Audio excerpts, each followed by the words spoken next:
Our country has always faced multifaceted threats to its sovereignty, be it military attacks or armed insurgencies, terrorism, or foreign-sponsored conspiracies. But it is with determination and firm patriotism that the country has emerged stronger from every situation. While the attacks and conspiracies from inside can be tackled easily, there is a strong need to dismantle the international nexus that is constantly trying to destabilize India in some way or another.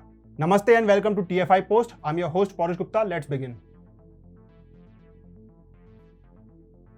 Being a Khalistani terrorist sympathizer, Jagmeet Singh was the first person to slander on Twitter. When the hunt for ISI agent Amritpal Singh started, the whole nexus got activated.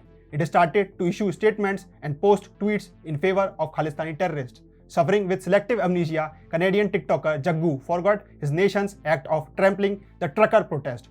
He questioned Indian authorities' action against Amritpal Singh and other Khalistani elements.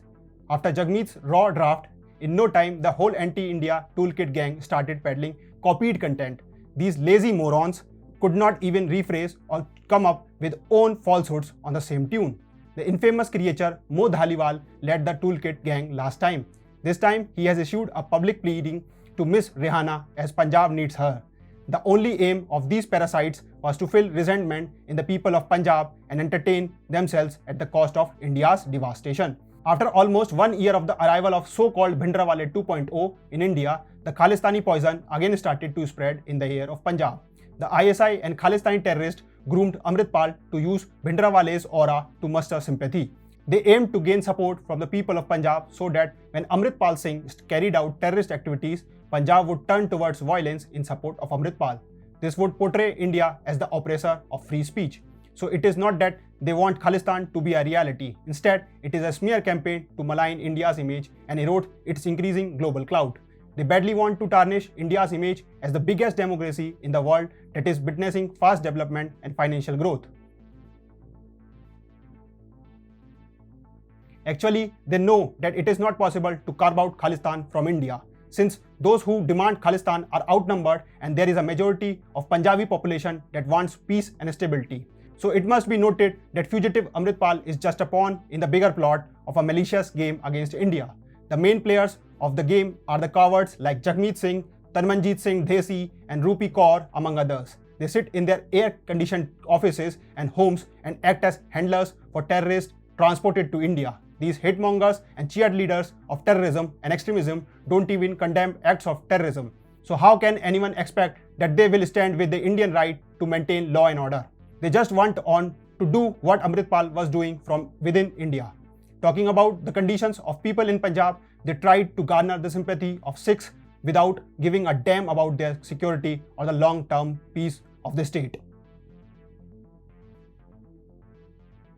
After Jagmeet Singh, the Labour Party MP of the UK, Tanmanjeet Singh Dhesi, started to showcase his loathing for India. He tweeted, and I quote, "Very worrying reports are coming from India about the imposition of an internet blackout in the Punjab state, with mass arrests and restrictions on gatherings," unquote. He further added that the tense situation is soon resolved and that human rights for all are respected. It is noteworthy that there is not even a bit of difference between his statement and what Jagmeet Singh said. It is enough to showcase that they are just members of the same cabal. Actually, it seems to be the ideology of Labour Party. David Lammy, the shadow foreign secretary from the Labour Party, too showed concern for the people of Punjab but forgot to speak a word against terrorists. Their flagrant attitude soon came under the radar of Indian authorities. Indian authorities withheld the Twitter account of all these hate-mongers. In a series of terrorist attacks, the Indian High Commission office in London was recently attacked.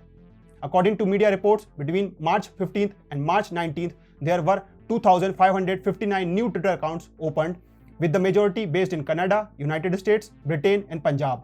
On March 17th alone, 820 Twitter accounts were opened to support fugitive Amritpal Singh. However, the steps taken by the Government of India on the suspension of Twitter accounts are welcome, but they are not enough to deal with this vicious agenda.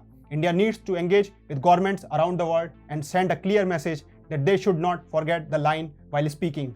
Sitting outside India and giving detesting statements to instigate chaos needs to be stopped immediately. And if this does not happen and those terrorist sympathizers cross the red line, they will have to face the consequences. They must understand that if they engage in detesting speeches, they should be prepared for the harsh consequences that will undoubtedly follow. Their hateful words will not be forgotten easily, and so they will likely end up in oblivion. It's time for them to stop using words to spread hate and start using them to promote understanding and unity.